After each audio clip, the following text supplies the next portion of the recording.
كل سنة وحضراتكم طيبين جميعا. طبعا رمضان على أبواب، لازم نبتكر في أشكال الكنافة وجمالها. زي ما انتم شايفين الصورة هي اللي بتتكلم. هنعمل الكنافة بالجلاش، حاجة فعلا من الآخر، حاجة كده بتدوب في بقك، حاجة أول ما تحطيها في بقك كده بتحسي بسعادة. ازاي الكلام ده؟ يلا بينا. بس قبل ما نبدأ الفيديو نسمي الله ونصلي على الرسول. بسم الله الرحمن الرحيم. اللهم صل وسلم وبارك على سيدنا محمد أفضل خلق أجمعين. السلام عليكم محترمي اليوتيوب، لايك وشير وسبسكرايب للوصفة المميزة.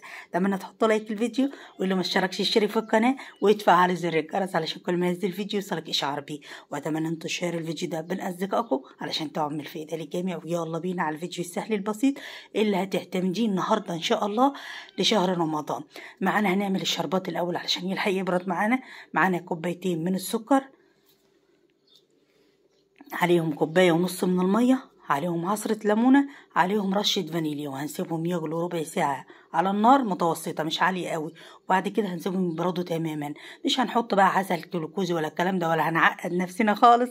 علشان اللي ما عندوش، الحكاية سهلة وبسيطة مش محتاجة تعقيدات. هيغلوا بس ربع ساعة على درجة حرارة يعني ايه متوسطة، وبعد كده هنسيبهم يبردوا. يا جماعة عايزة انوه على حاجة في بداية الفيديو كده. الفيديو يا جماعة مش مجرد مقادير، الفيديو مجرد مراحل احنا بنمشي عليها في الفيديو. فلازم تبصي للفيديو من نهايته، علشان لو انت ناويه تعملي اي وصفه مش مجرد الوصفه بتاعتي دي بس، فلازم ان انت تبصي للفيديو علشان التسويه. طبعا في حاجات بنقولها في سياق الفيديو مهمه جدا، ممكن تنجح الوصفه معاكي، وممكن برضو لو ما مشيتيش على الخطوات دي الوصفه لا قدر الله تفشل معاكي. فلازم انت تشوفي الفيديو للنهايه علشان تشوفي التسويه. في وصفات بتحب التسويه هاديه جدا، وفي وصفات بتحب التسويه متوسطه. فايه يعني انا بقول لك مش مجرد الفيديو بتاعي ده، اي فيديو حابه تعمليه نويتي النهارده تعمليه يبقى لازم تشوفيه من البدايه للنهايه. ويلا بينا، كترت عليكم الكلام. معانا نص كيلو من الجلاش، ومعانا نص كيلو من الكنافه الصبحه، كنافه عاديه خالص. وجلاش يكون ايه، ممكن لو في متقطع ما فيش مشكله خالص، لو في متقطع هنحطه في النص. احنا دلوقتي هنحط 4 ورقات على بعض. بدأت بالورقه الاولانيه، وبعد كده عص السمنة، وبعد كده كل ما بين واحدة وواحدة هنعص السمنة. طيب حد يقول لي ينفع زبدة؟ هقولك لا، ما ينفعش زبدة، لأن الزبدة بتبقى فيها يعني مية خض كده، فبتعمل لون الحلويات، بتخليها لونها ايه، اسود، يعني مش هتخلي اللون حلو. لو انت هتستخدمي زبدة يبقى هتحوليها لسمنة الأول زي ما أنا حولتها دلوقتي. اللي أنا بستخدمها دي سمنة بقري، بس أنا ايه سيحت الزبدة حولتها لسمنة وشلت منها المرطة وكله. وبعد كده بتطلع الحلويات معاكي لونها تحفة زي ما انت شفتيها بداية الفيديو. لكن اي زبدة بيبقى فيها خض كده فبتحرق، يعمل حرقة على الحلويات. هنحط اهم حاجة، مش يهمني الكمية قد ما يهمني الورقة كلها تتغلغل بالسمنة، علشان ده اللي هيورق الجلاش معايا وهيخليه مقرمش معايا. انا هحط 4 ورقات فوق بعضهم زي ما انت شايفه كده. اهم حاجه الورقه الاولانيه خالص تكون مش مقطعه خالص. لو في ورق مقطع تحطيه عادي فوق الورقه التحتانيه. احنا نحط 4 طبقات من الجلاش، وبعد كده هنحط الكنافه. طيب الكلام ده حد هيقول لي ممكن الكنافه زي ما انتوا شايفينها كده انا فرستها وبعد كده ايه، يعني فرفضتها من بعضها عادي. ممكن ما تفرزهاش خالص وتقطعيها بالمقص كده، مفيش مشكله خالص. هعمل تلتين الورقه كنافه، يعني مش هحط الكنافه على الورقه كلها، هسيب التلت الاخراني بس فاضي. يعني هعمل تلتين الورقه كنافه والتلت التاني فاضي زي ما انت شايفه كده. موضوع سهل جدا يا جماعه. معانا الحشو جوز الهند. طيب حابه تحطي اي حشو حطي، بس ما عدا حاجه واحده بس استبعديها تماما، اللي هو الزبيب. لان الزبيب لو انت حطيتيه ممكن ينحرق منك، لان الوصفه بتاعتنا دي هتستوي على نار هاديه جدا، وهقول لك درجه الحراره كام. رشة جوز الهند بسيطة كده، حبة أي سوداني فستق أي حاجة، احنا هنرش فستق على الوش مش هنحطه جوه. وبعد كده ببدأ أبرمها كده رول. وأنا ببرمها كده خلي بالك ما تتكيش، أهم حاجة في الخطوة دي ما تتكيش، علشان أدي مساحة للكنافة وأدي مساحة للجلاش يورق معايا في الفرن. لو انت ضغطتي جامد ودمجتيهم جامد يبقى مش هتدي مساحة للجلاش يورق معاكي. متفقين. بس يا ريت تكوني حطيتي لايك، ولو ما اشتركتيش اشتركي في القناه. بعد ما لفيته رول كده هقطعه. طب خلي بالك حد يقول لي اقطع بسكينه مشرشره، هقول لك لا، السكينه مشرشره هتبهدل الجلاش معاكي والكنافه وتطلعوا ايه، هتنسر الجلاش منك. فهاتي سكينه بس اهم حاجه تكون حاميه. وانا قطعت بمقدار يعني صباعين جنب بعض، يعني بحط الصباعين ايدي كده وبقطع زي ما انت حابه، بس انا شايفه ان شكل كده متناسق وشكله حلو.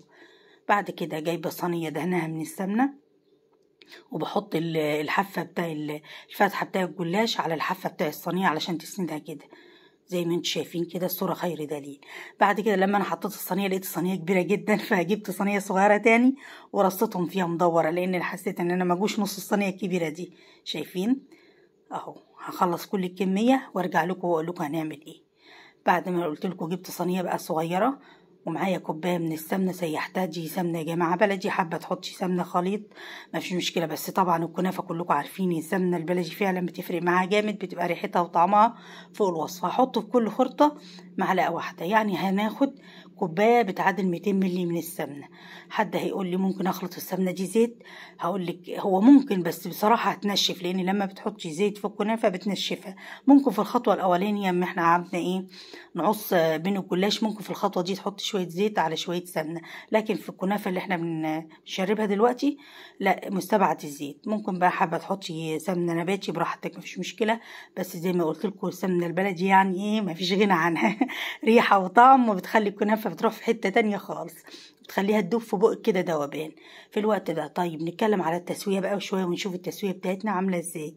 هنشرب كل الكميه زي ما انا قلت لكم كده.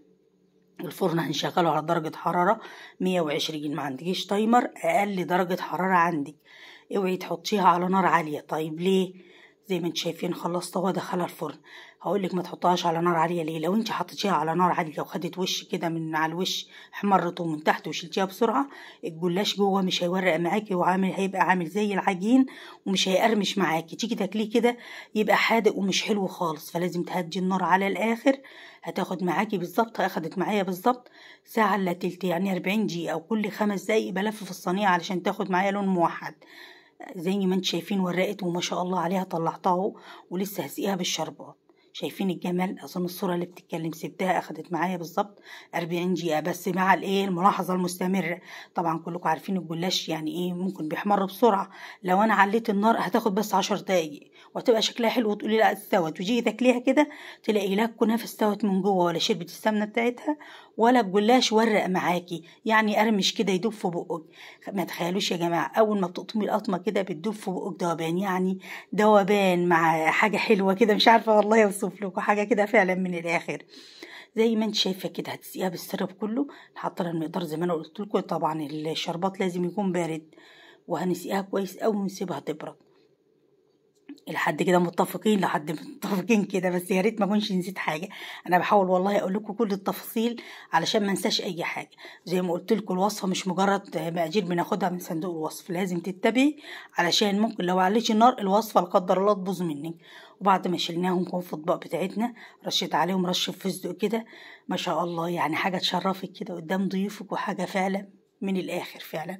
بصراحه نص كيلو كنافه ما يعني فضل شويه كنافه صغيرين كده زي ما انتم شايفين كده. وهفتح واحده معاكم واوريكي قد ايه الكنافه دايبه دوبان جوه، يعني دوبان مع كده، يعني حاجه فعلا بصراحه تحفه. يعني الكنافه مستويه وشاربه السمنه بتاعتها، ولو ما تقطميها بتدوب في بقك كده دوبان. نشوف نفتح واحده ونشوف شكلها ايه من جوه. شايفين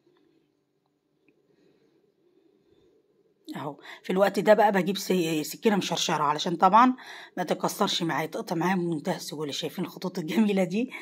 شايفين شرب العسل بتاعها وشايفين القعر بتاعها احمر وجميل ازاي، يعني السوا بتاعها مظبوط بنسبه 100%. طريقه سهله وبسيطه وجديده وهتعجبك جدا. شايفين انا بقطعها يوريك ان الكنافه دايبه ومستويه وبتدوب كده، لا هي ناشفه بقى ولا معضمه ولا الكلام ده خالص. واسيبكم في رعايه الله وامانه، والسلام عليكم ورحمه الله وبركاته.